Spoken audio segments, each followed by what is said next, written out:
Shalom Bapak Ibu Saudara-saudaraku yang terkasih, sahabat firman Tuhan yang selalu diberkati Tuhan. Selamat berjumpa pada hari ini, Rabu 9 Maret 2022. Kita akan mendengarkan firman Tuhan, sebelumnya kita bernyanyi.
Kita berdoa.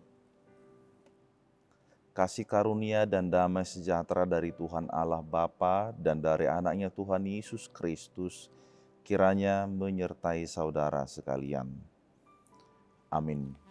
Bapak Ibu, saudara-saudaraku yang terkasih, firman Tuhan bagi kita hari ini tertulis di dalam kitab Ulangan pasal yang kelima pada ayat yang ke-21. Demikian bunyinya, jangan mengingini istri sesamamu, dan jangan menghasratkan rumahnya, atau ladangnya, atau hambanya laki-laki, atau hambanya perempuan, atau lembunya, atau keledainya, atau apapun yang dipunyai sesamamu.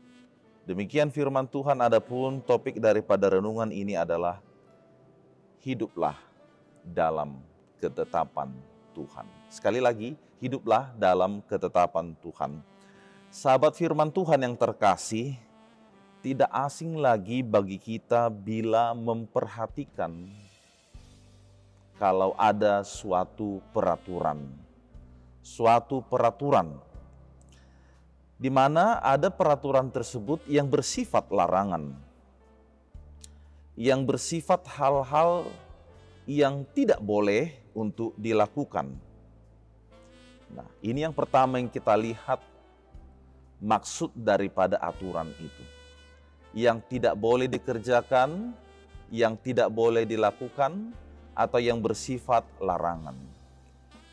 Dan yang kedua, ada juga maksud daripada aturan itu yang berisi tentang anjuran atau hal-hal yang boleh dilakukan, yang diperkenankan, dan yang lain sebagainya. Sebagai salah satu contoh amat gampang sekali pada masa-masa COVID-19 ini, di mana bila mana kita hendak melakukan suatu perjalanan dalam transportasi udara, maka ada aturan dalam penerbangan, yang mana dikatakan kita harus sudah divaksin. Ada juga yang mengatakan yang harus kita lengkapi bahwa kita harus mau juga tetap mengikuti antigen dan yang lain sebagainya. Semua itu adalah untuk kebaikan kita, untuk kehidupan keselamatan kita. Karena situasi COVID-19 ini yang amat gencar sekali, agar kita juga turut serta berperan memutus rantai COVID-19 ini. Dan kita semua mengetahui maksud dan tujuan daripada aturan tersebut, yang mana untuk memagari kita. Bagaimana kita bersikap baik memiliki cara hidup yang baik, agar kita berdisiplin di dalam kehidupan ini, menjaga etika, dan agar kehidupan kita senantiasa di dalam kebaikan. Amat luar biasa sekali Bapak Ibu Saudara-saudaraku sekalian. Ternyata Allah menginginkan kelangsungan di dalam kehidupan kita itu adalah kelangsungan kehidupan yang baik. Bukan kehidupan di dalam kelangsungan yang bablas, yang berbuat dengan sesuka hati, dan bukan pula kehidupan yang tidak memiliki aturan. Ada peraturan itu yang dituliskan, tetapi ada pula aturan itu yang tidak perlu dituliskan, tetapi sudah kita pahami dan kita ketahui bersama, yang menjadi kode etik dalam kehidupan ini. Salah satu contoh, bila mana kita berkunjung ke rumah seseorang, tentu ada aturan yang harus kita penuhi. Kita tidak sebebas sebagaimana biasanya kita di rumah. Kita tidak sembarangan masuk ke ruang-ruang yang ada di dalam rumah itu, agar si pemilik rumah itu juga merasa nyaman. Nah, Bapak Ibu Saudara-saudaraku yang terkasih, di dalam perjalanan Israel dari Mesir ke Kanaan, Allah jelas menuntun mereka. Allah jelas memelihara mereka. Dan Allah jelas menyediakan segala apa yang baik di dalam kehidupan mereka. Di dalam kelangsungan perjalanan itu, Allah memelihara baik di dalam musim panas ataupun juga di dalam suasana malam hari. Dan Allah tidak tanggung-tanggung menyatakan penyertaannya untuk menjaga dan menyertai umatnya itu. Akan tetapi Bapak Ibu Saudara-saudaraku, berulang-ulang bangsa itu selalu terjatuh kepada kesalahan. Berulang-ulang bangsa itu selalu melanggar akan kehendak Tuhan. Sehingga hal itu menimbulkan murka Allah kepada mereka. Ya, jadi sekalipun Allah mengasihi umatnya, Allah juga menghukum, memberikan konsekuensi kepada umat yang dikasihi itu bila mana mereka hidup dengan melanggar segala apa ketetapan yang telah Tuhan sampaikan kepada mereka. Umat itu melakukannya. Hidup di dalam inisiatif mereka sendiri. Dapat kita bayangkan Bapak Ibu Saudara-saudaraku sekalian, bila mana ada orang di sekitar kita yang hidup dengan sesuka hatinya sendiri, seperti hidup yang tidak memiliki aturan, atau bahkan juga kita berulang-ulang melihat seseorang itu yang selalu jatuh di dalam kesalahan yang sama. Kita sudah ingatkan, tetapi dia berulang-ulang jatuh ke dalam kesalahan yang sama. Tentu kondisi itu merupakan kondisi yang sama sekali kita tidak inginkan. Maka sebelum umat itu tiba di tanah perjanjiannya itu di Kanaan, Allah memberikan perintah. Dan perintah itu juga menjadi perjanjian antara Allah dengan umatnya untuk dilakukan dan untuk tetap diingat dimanapun mereka berada.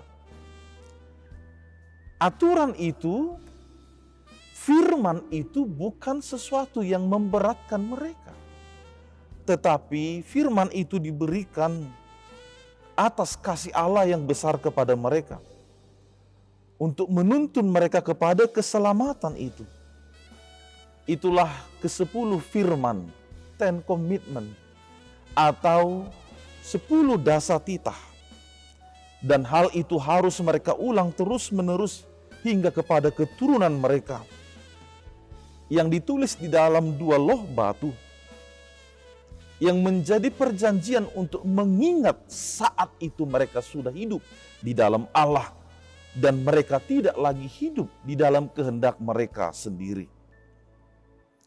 Dan beberapa isi daripada perintah, firman, dan perjanjian itu adalah terkait akan kehidupan mereka di hadapan Allah. Bagaimana kehidupan mereka secara vertikal kepada Allah, dan bagaimana kehidupan yang harus mereka wujudkan secara horizontal terhadap sesama. Terhadap sesama termasuk hidup menghormati orang tua, menghormati sesama dengan tidak membunuh, tidak boleh untuk mencuri, berzina, berdusta, menginginkan milik kepunyaan daripada orang lain, dan sebagainya. Maka untuk itu sahabat firman Tuhan yang terkasih, nas yang baru saja kita baca pada hari ini adalah tuntunan kepada kita bagaimana agar kita menjaga relasi kehidupan kita dengan sesama. Agar kehidupan ini senantiasa dituntun di dalam kebenaran dan kebaikan, dan senantiasa beroleh berkat di dalam perjanjian Allah itu. Maka apakah yang hendak disampaikan oleh firman ini kepada kita? Sebagai judul yang telah kita dengarkan tadi, hidup dalam ketetapan Tuhan. Yang pertama ialah takut dan taatlah kepada Allah. Diingatkan kepada kita, takut dan taatlah kepada Allah.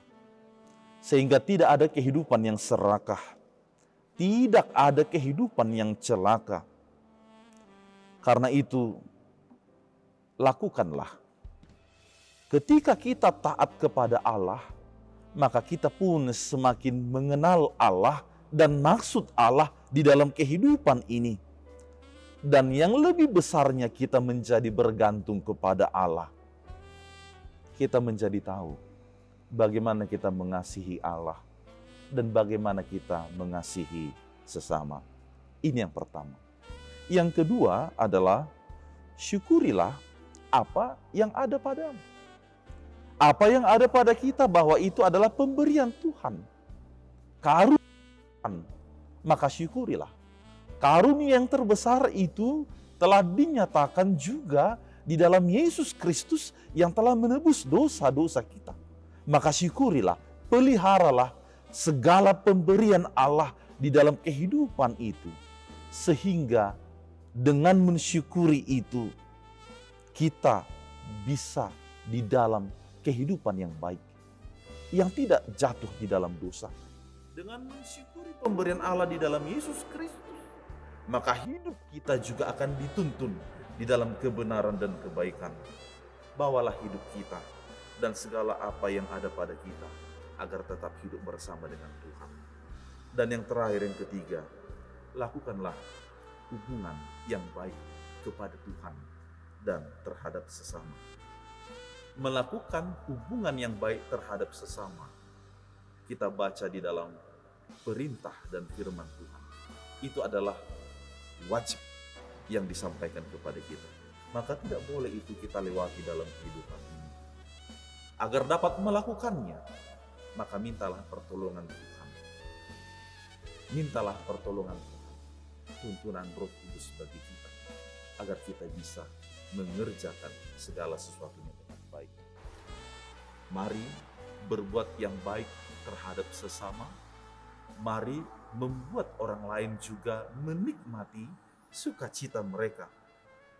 Dan mari menjadi saluran sukacita, saluran berkat seperti apa yang Tuhan perintahkan kepada kita.